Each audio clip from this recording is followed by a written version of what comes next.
ഒരു പുതിയ പ്രോജക്റ്റ് ഞങ്ങൾ ആരംഭിക്കുകയാണ്. കേരളത്തിലെ അഴിമതി നിരോധനം പൂർണ്ണമായും നടപ്പാക്കാൻ വേണ്ടി ലക്ഷ്യം വെച്ചുകൊണ്ടുള്ള ഒരു പ്രോജക്റ്റാണ്.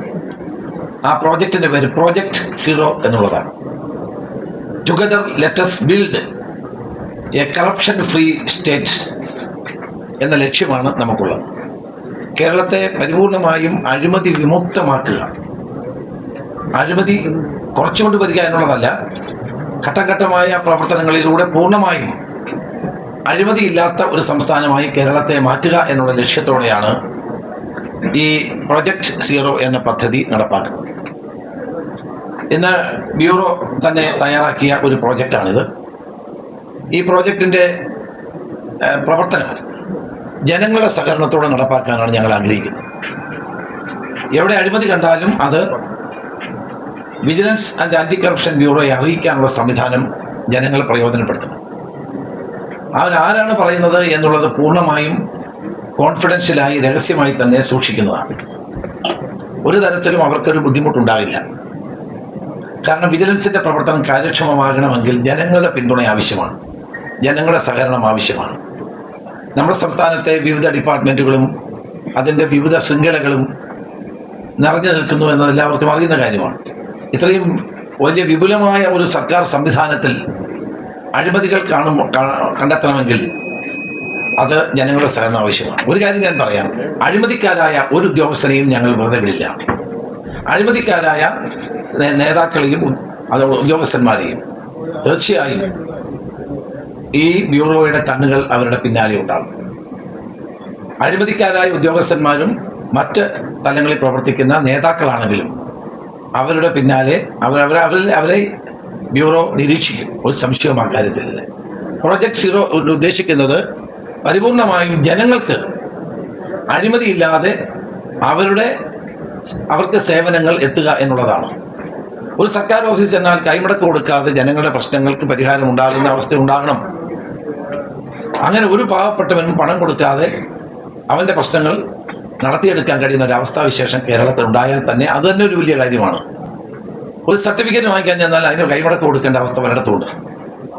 അപ്പം അത്തരം സംഭവങ്ങൾ ഉണ്ടാകാതിരിക്കാൻ വേണ്ടിയിട്ടുള്ള വളരെ വിജിലൻ്റായ ഒരു പ്രവർത്തനം ആയിരിക്കും പ്രോജക്റ്റ് സീറോയിലൂടെ നടപ്പാക്കാൻ ഉദ്ദേശിക്കുന്നത്. ഇന്ന് സമൂഹത്തെ കാർന്നു നിന്നുന്ന ഒരു വലിയ പ്രശ്നം ഇതാണ്. പലരും മടി കൊണ്ട് പറയാത്തതാണ്. പലർക്കും ഇതിൻ്റെ പിന്നാലെ പോയി ഇനിയും വഴക്കോ അല്ലെങ്കിൽ നിയമപരമായ പ്രശ്നം ഉണ്ടാകുമെന്ന് കരുതി ആളുകൾ മറക്കുന്നതാണ്. അവരുടെ കാര്യം പെട്ടെന്ന് നടക്കണമെങ്കിൽ പണം കൊടുക്കുക, കാര്യം നടത്തുക, പോവുക. ആ നിലപാടുകൾ ഉപേക്ഷിക്കണം. ഇത് സർക്കാരിൽ നിന്നുള്ള സേവനങ്ങൾ ജനങ്ങളുടെ അവകാശമാണ്, സർക്കാരിൽ നിന്നുള്ള ആനുകൂല്യങ്ങളല്ല. ഇത് നമ്മുടെ അവകാശമാണ് എന്ന ബോധ്യം എല്ലാ പൗരന്മാർക്കും ഉണ്ടാകും. അപ്പോൾ അതുകൊണ്ട് ഇത്തരം ആളുകളെ അഴിമതിക്ക് പ്രോത്സാഹനം കൊടുക്കുന്നതും തെറ്റായ കാര്യമാണ്. അതുകൊണ്ട് അഴിമതി ഇല്ലാതാകണമെങ്കിൽ ജനങ്ങളുടെ പരിപൂർണമായ സഹകരണം. അതിനകത്ത് കക്ഷിയോ രാഷ്ട്രീയമോ ഒന്നുമില്ല. നമ്മുടെ കേരളത്തിലെ മുഴുവൻ ജനങ്ങളുടെയും സഹകരണം ഇക്കാര്യത്തിൽ ഉണ്ടെങ്കിൽ നമ്മുടെ vigilance and anti corruption bureau ആരംഭിക്കുന്ന ഈ പ്രൊജക്റ്റ് സീറോ വലിയ വിപ്ലവം തന്നെ കേരളത്തിലുണ്ടാകും. ഭരണരംഗത്ത് ഉൾപ്പെടെ ഇന്നത്തെ ആധുനിക കാലഘട്ടത്തിൽ കറപ്ഷൻ എന്ന് പറയുന്നത് ഡിജിറ്റൽ സംവിധാനം ഉപയോഗിച്ചുള്ള കറപ്ഷൻ ധാരാളം നടക്കുന്നുണ്ട്. ഇപ്പോൾ ഡിജിറ്റൽ ക്രൈംസ് തന്നെ ഇപ്പം സൈബർ ക്രൈംസാണ് ഏറ്റവും കൂടുതൽ ഉണ്ടായിക്കൊണ്ടിരിക്കുന്നത്. അതുപോലെ തന്നെയാണ് കറപ്ഷനും.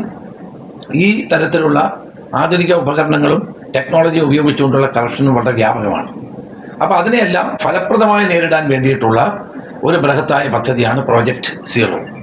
ഇത് ഞങ്ങൾ ലക്ഷ്യം വെക്കുന്നത് ഇത്തരം സ്ഥലങ്ങൾ നേരത്തെ മനസ്സിലാക്കി അതിനൊരു തടയിടുക എന്നുള്ളത്. ഇപ്പോൾ വിജിലൻസ് എന്ന് പറയുന്നത് അഴിമതി നടന്നിട്ട് കണ്ടുപിടിക്കുന്നതിനേക്കാൾ അഴിമതി തടയാൻ വേണ്ടിയിട്ടുള്ള കാര്യങ്ങൾക്കായിരിക്കും മുൻതൂക്കം കൊടുക്കുന്നത്. അപ്പോൾ vigilance and anti corruption bureau will work as a deterrent. അത് ആ നിലയിൽ പ്രവർത്തിച്ചാൽ അഴിമതി കുറച്ചു കൊണ്ടുവരാനും സാധിക്കും. അപ്പോൾ ജനങ്ങളിൽ അവബോധം ഉണ്ടാക്കാനും അഴിമതി ഉണ്ടാകാതിരിക്കാനുള്ള നടപടികൾ സ്വീകരിക്കാനും നമ്മൾ മുൻകരുതലെടുക്കും, മുൻതൂക്കം നൽകും എന്നുള്ളതാണ് ഈ പദ്ധതിയുടെ മറ്റൊരു കാര്യം. അപ്പോൾ പ്രൊജക്റ്റ് സീറോ എന്ന് പറയുന്ന പദ്ധതി ജനങ്ങളെ കൂടി ഉൾപ്പെടുത്തിക്കൊണ്ട് ജനങ്ങളുടെ സഹകരണത്തോടെ അഴിമതിയെ പൂർണ്ണമായും നിർമ്മാർജ്ജനം ചെയ്യാൻ വേണ്ടിയാണ് ഞങ്ങൾ പരിശ്രമിക്കുന്നത്. ആ പരിപാടിയാണ് ഞങ്ങൾ ആരംഭിക്കുന്നത്. നിങ്ങൾക്കറിയാം, കേരളത്തിലെ വിജിലൻസ് സംവിധാനം ഫലപ്രദമായി എന്നും എല്ലാ കാലഘട്ടത്തിലും പ്രവർത്തിക്കുന്ന ഒരു പ്രസ്ഥാനം തന്നെയാണ്. ഈ അടുത്ത കാലത്തായിട്ട് ഇപ്പോൾ പ്രവർത്തനം പുതിയ ട്രാപ്പ് കേസുകൾ വരുന്നു. അഴിമതി ഇല്ലാതാക്കാൻ വേണ്ടി കഠിനമായ പരിശ്രമങ്ങൾ നടത്തിക്കൊണ്ടിരിക്കുകയാണ്. അത് കുറെ കൂടി ഊർജ്ജസ്വലമാക്കാൻ ഇന്നത്തെ യോഗം തീരുമാനിച്ചിട്ടുണ്ട്. നമ്മുടെ സംസ്ഥാന സർക്കാർ സർവീസിലും അതുമായി ബന്ധപ്പെട്ട സഹകരണ സ്ഥാപനങ്ങൾ ഉൾപ്പെടെയുള്ള ധാരാളം മേഖലകളിൽ ഇവരുടെ സാന്നിധ്യവും കേസ് അന്വേഷണവും ഒക്കെ വലിയ തോതിൽ ജനങ്ങൾക്ക് ആശ്വാസം ഉണ്ടാക്കിയിട്ടുണ്ട്. അതുപോലെ തന്നെ ഇന്ന് ഞങ്ങൾ ചർച്ച ചെയ്ത മറ്റൊരു വിഷയം ഇതിൻ്റെ ഈ വിജിലൻസ് ആൻഡ് ആൻറ്റി കറപ്ഷൻ ബ്യൂറോയുടെ അവർ നേരിടുന്ന പ്രശ്നങ്ങൾ എന്തെല്ലാമാണ്, ഉദ്യോഗസ്ഥന്മാർ നേരിടുന്ന പ്രശ്നങ്ങൾ, അവരുടെ സൗകര്യങ്ങളുടെ വർധനവ്, ഇത്തരം കാര്യങ്ങളൊക്കെ ചർച്ച ചെയ്തു. അത് ബഡ്ജറ്റിൽ ഉൾപ്പെടുത്തേണ്ട ചില കാര്യങ്ങളുണ്ട്, അത് ഞങ്ങൾ ഉൾപ്പെടുത്തും. വിജിലൻസ് മാനുവൽ 1969 ഉണ്ടാക്കിയ മാനുവലാണ്. അടുത്ത എത്രയും പെട്ടെന്ന് ആ വിജിലൻസ് മാനുവലിൽ കാലോചിതമായ മാറ്റമുണ്ടാകും. വിജിലൻസ് മാനുവൽ പരിഷ്കരിക്കും. അതിനുള്ള ഡ്രാഫ്റ്റ് തയ്യാറായിട്ടുണ്ട്. അത് ഞാൻ കൂടി പരിശോധിച്ച ശേഷം അതിന് അന്തിമമായ രൂപം വൈകാതെ നൽകുന്നതാണ്. ആ വിജിലൻസ് പ്രവർത്തിക്കേണ്ടത് വിജിലൻസ് മാനുവലിലൂടെയാണ്. ആ വിജിലൻസ് മാനുവൽ 69 ഉണ്ടാക്കിയ നിയമമായതുകൊണ്ട് പരിഷ്കരണം ആവശ്യമാണ്. ഇപ്പോൾ ടെക്നോളജിയുടെ കാലഘട്ടമായതുകൊണ്ട് ധാരാളം മാറ്റങ്ങൾ അനിവാര്യമാണ്.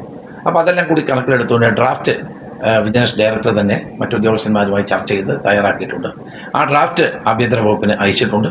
അത് ഞാൻ കൂടി പരിശോധിച്ച ശേഷം അതിന് അന്തിമമായ രൂപം നൽകുന്നതാണ്. ഇപ്പോൾ ഏറ്റവും വലിയൊരു പ്രശ്നം വിജിലൻസ് നേരിടുന്നത് PC ആക്ടിൽ വന്ന ഒരു അമെൻമെൻറ്റാണ്. പാർലമെൻറ്റ് പാസ്സാക്കിയ PC ആക്ടിലെ അമെൻമെൻറ്റ് 17ഉം 19ഉം പലപ്പോഴും അഴിമതികൾ കണ്ടെത്താനും അഴിമതികൾ പെട്ട ആളുകളെ ശിക്ഷിക്കാനുമുള്ള പ്രയാസം നമുക്ക് മാത്രമല്ല ഇന്ത്യയിലൊട്ടാകെ നേരിടുന്നുണ്ട്. ഞാനതിന് സുപ്രീം കോടതിയിൽ പോയിട്ടുള്ള ഒരാളാണ്. അതിൽ പറയുന്നത് ഏതെങ്കിലും ഉദ്യോഗസ്ഥൻ്റെയോ മന്ത്രിയുടെയോ XMP, MP, MLA, XMLA, മുതിർന്ന ഉദ്യോഗസ്ഥൻ അവരുടെയൊക്കെ പേരിൽ വിജിലൻസിന് കേസെടുത്ത് അന്വേഷിക്കണമെങ്കിൽ അപ്പോയിൻറ്റിംഗ് അതോറിറ്റിയുടെ അനുവാദം വേണം. അതൊരു വലിയ ദുഷ്കരമായ കാര്യമാണ്. പലപ്പോഴും അത് കിട്ടാത്ത അവസ്ഥ ഉണ്ടാകുന്നു. അതാണ് ഇന്ത്യയിലെ അഴിമതി നിർമ്മാർജ്ജനം തടസ്സപ്പെടാനുള്ള ഒരു പ്രധാനപ്പെട്ട കാരണം. അതാണ് അത് മാറ്റാൻ വേണ്ടി ഞാൻ വ്യക്തിപരമായി നേരത്തെ സുപ്രീം കോടതിയെ സമീപിച്ചിട്ടുള്ള ഒരു കാര്യമാണ്. അപ്പോൾ ഏതായാലും ഇന്നത്തെ പരിസ്ഥിതിയിൽ കുറേ കൂടി വിജിലൻസിനെ ശക്തിപ്പെടുത്താൻ, വിജിലൻസ് സംവിധാനത്തെ ശക്തിപ്പെടുത്താനും അതോടൊപ്പം തന്നെ അഴിമതി കേസുകൾ വേഗത്തിൽ തീർക്കാൻ അങ്ങനെ വലിയ ഒരു പരാതി ജനങ്ങൾക്കുണ്ട്. അതിന് ഇപ്പം ഡിപ്പാർട്ട്മെൻറ്റ് കുറ്റമൊന്നുമല്ല.